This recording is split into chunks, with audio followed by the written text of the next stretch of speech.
नमस्कार साथियों। परम पूज्य गुरुदेव पंडित श्री राम शर्मा आचार्य की अमृतवाणी लेकर के हम फिर आपके बीच उपस्थित हो रहे हैं।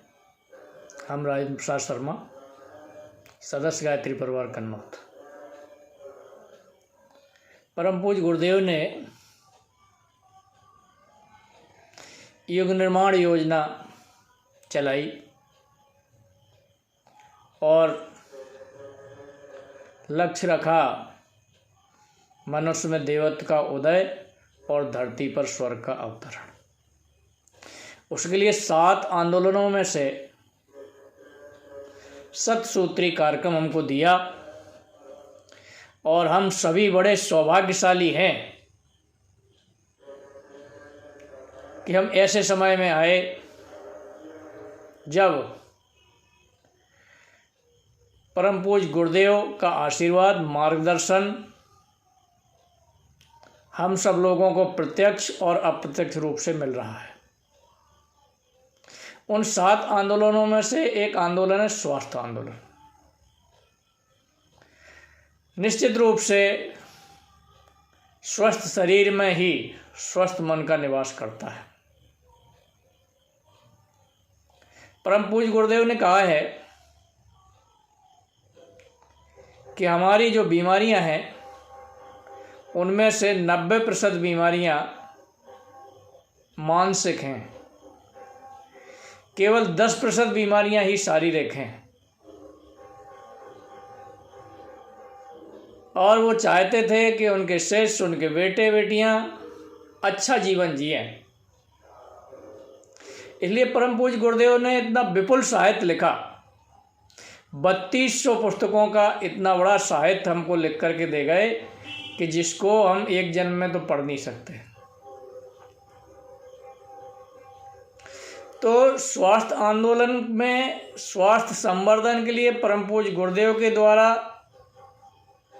एक वाङ्मय लिखा गया, स्वास्थ्य संवर्धन। और भी छोटी छोटी पुस्तकें भी परम पूज्य गुरुदेव ने लिखी, जैसे रसोई वाटिका, जड़ी बूटी रहस्य। लेकिन परम पूज्य गुरुदेव कहते थे कि उतनी दवाइयों की आवश्यकता नहीं है जितनी हमारी विचारों को परमार्जित करने की आवश्यकता है। अगर हमारे विचार अच्छे होंगे, विचार सकारात्मक होंगे, तो हमारे अंदर जो मानसिक बीमारियां हैं वो प्रवेश नहीं कर पाएंगी। इसलिए गुरुदेव ने 2 पत्रिकाएं, मासिक पत्रिकाएं, युग निर्माण और अखंड ज्योति हमको प्रदान की और साहित्य लिखा जिसके माध्यम से आज करोड़ों गायत्री परिवार के परिजन लाभान्वित हो रहे हैं और वो वास्तव में स्वर्गीय वातावरण में जी रहे हैं।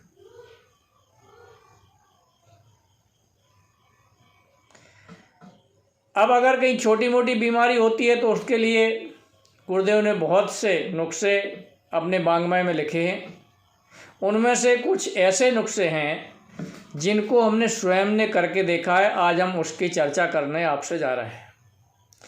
जैसे आज घुटनों के दर्द की समस्या आज आम बात हो गई। बहुत से लोगों को घुटने में दर्द होता है, विशेष रूप से 40 वर्ष की उम्र जैसे ही पार करते हैं और ये समस्या आने लगती है। घुटनों में ही नहीं, जोड़ों में, समस्त जोड़ों में दर्द होता है, जोड़ों में चट चट की आवाज़ आती है।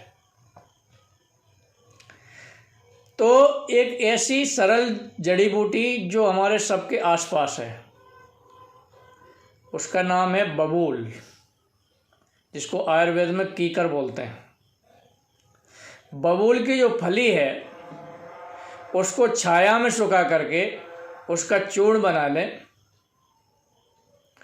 और उस चूर्ण को आधा चम्मच 3 से 5 ग्राम प्रातः खाली पेट, सायंकाल भी खाली पेट लें। इसमें कैल्शियम का अपार भंडार है।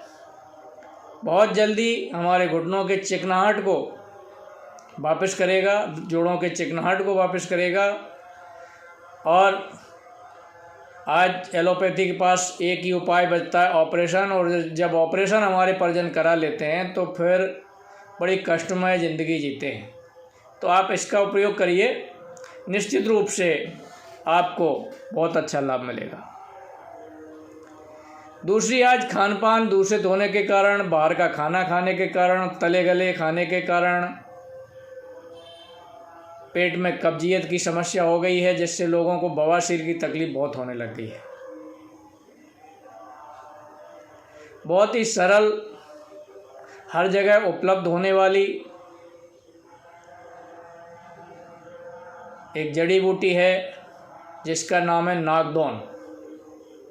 आयुर्वेद में नागदौन बोलते हैं, यहाँ क्षेत्रीय भाषा में काली थुअर बोलते हैं, हो सकता है दूसरी जगह और कुछ बोलते हो। विशेष रूप से जो खेतों की मेड़ पर, बागड़ पर खड़ी रहती है, उसके 3 से 5 पत्ते प्रातः खाली पेट अच्छे चबा करके निगल लें और ऊपर से 1 गिलास ठंडा पानी पी लें।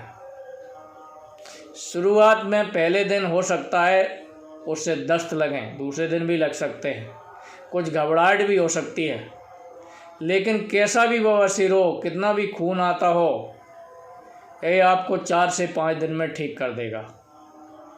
बहुत ही उपयोगी दवा है, हमारी उपयोग की हुई है।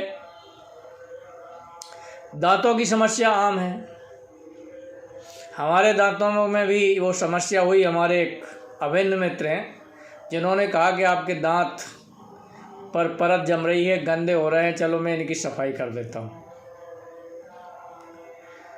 और मैंने उसकी सफाई करवा ली। और सफाई करने में जो हुआ कि उन्होंने मशीन चलाई तो नीचे की 32 के हमारे 4 दांत हिलने लग गए। हम बड़े परेशान हो गए। जब हम परेशान थे तो जैसा कि आप सभी को मालूम है कि जब परेशानी आती है तो गुरुदेव कहीं से ना कहीं से आपको उसका हल ढूंढ देते हैं। तो गुरुदेव के साहित्य में हमको एक नुस्खा मिला, हल्दी, पिसी हल्दी में सरसों का तेल डाल के दांतों की मसूड़ों की मालिश करना, तो दांतों पर जो जमी हुई परत थी वो तो 1-2 दिन में ही निकल गई। और दांत हिल रहे थे, ऐसा लग रहा था कि दांत निकलवा करके दूसरे पत्थर के लगवाना पड़ेंगे। लेकिन ऐसी चर्चा खातेगांव में एक वैद्य जी हैं, उनके सामने हमने करी और उन्होंने बहुत ही अच्छी दवाई बताई। माजूफल, माजूफल अपना जायफल जैसा होता है और जड़ी बूटी बेचने वाली दुकानों पर, किराने की दुकानों पर मिल जाता है। उसके सुपारी जैसे टुकड़े करके उसको चूसना है। हमने जब उसको चूसना प्रारंभ किया तो वो दांत हमारे वापस 15 दिन में ही हिलना बंद हो गए और आज वो सामान्य स्थिति में है। साथियों, जैसा कि महर्षि पतंजलि ने भी कहा कि जो जहाँ पैदा होता है उसके उपचार की समस्त जड़ी बूटियाँ उसके आसपास होती हैं। तो हमको केवल उनको पहचानने की ज़रूरत है और उनको विश्वास करने की ज़रूरत है। जैसे टाइफाइड, जिसको मोती जरा कहते हैं, अगर किसी को मोती जरा हो गया तो बहुत ही सरल उपाय है, हर जगह मिलने वाला है।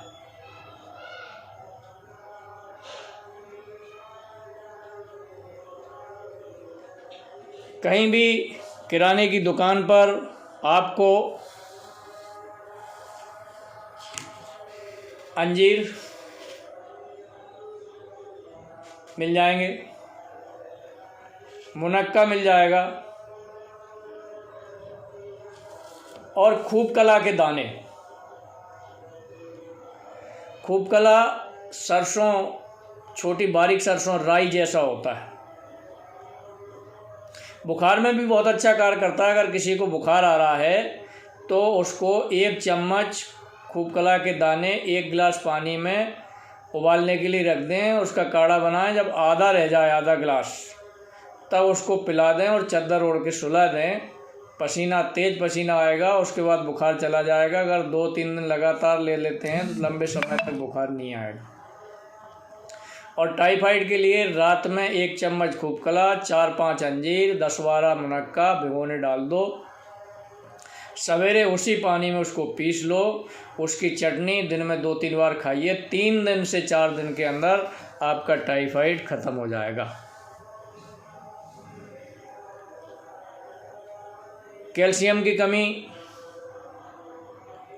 और बढ़ते हुए एसिड के लिए बहुत ही अच्छा कार्य करने वाली एक गोंद है, जिसको कहते हैं कतीरा गोंद। हमारे यहाँ बहुत आसानी से उपलब्ध होती है। रात को 2-3 दाने उसके 1 कटोरी पानी में डाल दीजिए। सवेरे तक आपकी पूरी कटोरी भर जाएगी। उसको सवेरे सवेरे खा लीजिए। आपको कैल्शियम की भरपूर मात्रा में पूर्ति करेगी और साथ ही साथ आपकी जो गैस बनती है, एसिडिटी ज़्यादा बनती है, उसमें भी बहुत अच्छा फ़ायदा करेगी। बहुत सी चीज़ें हैं और जिनको हम घर में ही लगा सकते हैं। ऐसी जड़ी बूटियां हैं, सभी या घर में हमारे में उपलब्ध रहती हैं, रसोई में उपलब्ध रहती हैं। रोग प्रतिरोधक क्षमता, जैसे ही सीज़न चेंज होता है, लोगों को बुखार आ जाता है, सर्दी खांसी हो जाती है, तो गिलोय उसके लिए बहुत अच्छा कार्य करती है। हमने अपने घर में गमले में लगा के रखी है। आप लोग भी अपने घर में, प्रत्येक घर में गिलोय लगाइए और सवेरे सवेरे 4 अंगुल का एक टुकड़ा, इतना सा टुकड़ा काट लीजिए उसका और उसको कूट लीजिए या मिक्सी में पीस लीजिए पानी डाल करके और उसको पी लीजिए। आपकी रोग प्रतिरोधक क्षमता को ज़बरदस्त बढ़ाता है। पेट के रोगों के कारण, अपच होने के कारण आज एक और समस्या लोगों के अंदर हो रही है, खून की कमी, जिसके कारण डॉक्टर कह देते हैं अब तो ब्लड चढ़ाना पड़ेगा। तो ब्लड चढ़ाने की ज़रूरत नहीं है। कुछ ही दिन पहले अखंड ज्योति में एक लेख आया था, जवारे जीवन रक्षक। हम भुजरिया बोते हैं, भुजरिया जवारे बोते हैं माता जी को चढ़ाने के लिए। तो हम 7 गमलों में जवारे, गेहूं के जवारे बोते हैं, जौ के जवारे बोते हैं। 7वें दिन तक वो लगभग इतने बड़े हो जाते हैं काटने लायक, और उनको एक गमले के काटें, उसका जूस निकालें और पीना शुरू कर दें। और फिर अगला क्रम आपका चलता रहेगा उसी में से, और आप देखेंगे कि बहुत ही जल्दी आपकी खून की कमी को वो पूरी कर देगा।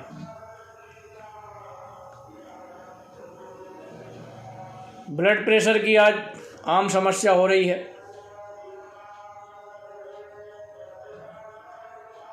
ब्लड प्रेशर किसी का लो रह रहा है, किसी का हाई हो रहा है।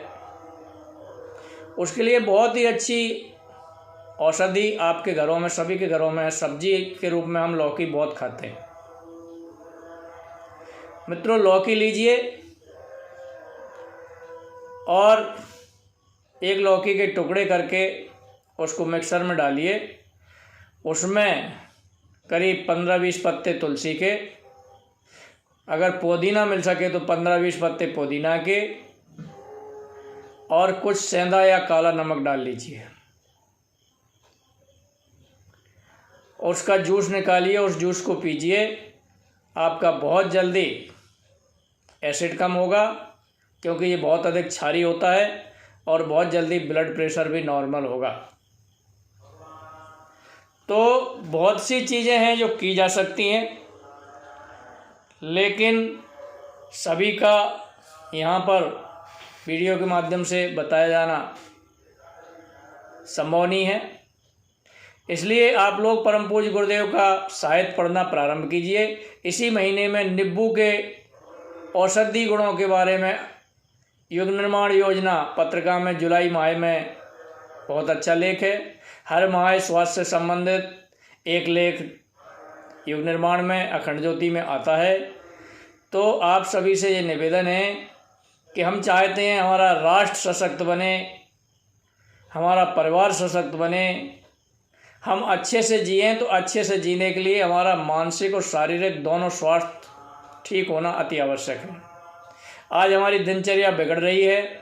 हम रात को लेट तक सोते हैं, सवेरे लेट जागते हैं। हमारे हिंदू धर्म में सनातन संस्कृति के आर्ष ग्रंथों में सभी में लिखा हुआ है प्रातः काल के मुहूर्त में, ब्रह्म मुहूर्त में हमको जागना चाहिए। इसलिए हम जल्दी सोने की आदत बनाएं, प्रातः जल्दी जागें। प्रातः जब हम जगते हैं ब्रह्म मुहूर्त में तो हमको अमृत के समान प्राणवायु मिलती है। तो प्रत्येक व्यक्ति को चाहिए कम से कम वो 4-5 किलोमीटर पैदल प्रतिदिन प्रातः काल में चले, सूर्य उदय से पहले स्नान करे, उगते सूर्य को अर्घ दे। उगते सूर्य की जो किरणें होती हैं वो हमारे शरीर में जा कर के बहुत सी बीमारियों को समाप्त करती हैं। विटामिन डी का तो सूर्य की किरणों के अलावा कोई अन्य सोर्स नहीं है। और अच्छे साहित्य का अध्ययन करिए। आजकल अच्छा सत्संग मिलना मुश्किल है, हो सके अच्छे लोगों के सत्संग में रहिए। अपने विचारों को सकारात्मक बनाइए। परम पूज्य गुरुदेव, परम बंदिया माता जी और गायत्री माता पर विश्वास रखिए कि उनका आशीर्वाद है, इसीलिए आप गायत्री परिवार से जुड़े हैं। और निश्चित रूप से आप नहीं जुड़े हैं तो आप अभी उनका साहित्य पढ़ना प्रारंभ करें, आपकी ज़िंदगी को बदल देगा। परम पूज्य गुरुदेव ने कहा है कि बेटे हमारे विचार इतने तीखे और पैने हैं, जो पढ़ेगा वो बिना बदले नहीं रहेगा। आप लोग केवल श्रवण कुमार का कार्य कीजिए। तो परम पूज्य गुरुदेव की उस कावड़ को हम उठाने के लिए तैयार हैं। हम घर घर नहीं जा सकते हैं तो अपने वीडियो के माध्यम से परम पूज्य गुरुदेव का साहित्य आप तक पहुंचाने का प्रयास कर रहे हैं। आप सभी से निवेदन है कि इस वीडियो को सुनें और अपनी विभिन्न शारीरिक समस्याओं के लिए परम पूज्य गुरुदेव का, मानसिक समस्याओं के लिए किसी भी तरीके की समस्या हैं तो परम पूज्य गुरुदेव के साहित्य को और विस्तार से पढ़ें। तथा विभिन्न बीमारियां इसमें जो हमने जो नुस्खे बताए हैं वो हमारे सभी उपयोग किए हुए हैं, अनुभूत हैं, जिनका अद्भुत लाभ हुआ है। आप सभी को भी लाभ होगा ऐसा हमारा पूरा विश्वास है। तो आप उपयोग करें और दूसरों को भी उपयोग करने के लिए इस वीडियो को अपने परिचित साथियों को, जिन समूह में आप जुड़े हैं उस समूह में भेजें। और हमारे चैनल को सब्सक्राइब अवश्य करें तथा हमारे वीडियो आप तक जो पहुंच रहे हैं वो आपको कैसे लग रहे हैं, हमको इस कार्य को आगे जारी रखना है या नहीं रखना है, ऐसा हमको मैसेज करके अवश्य बताएं।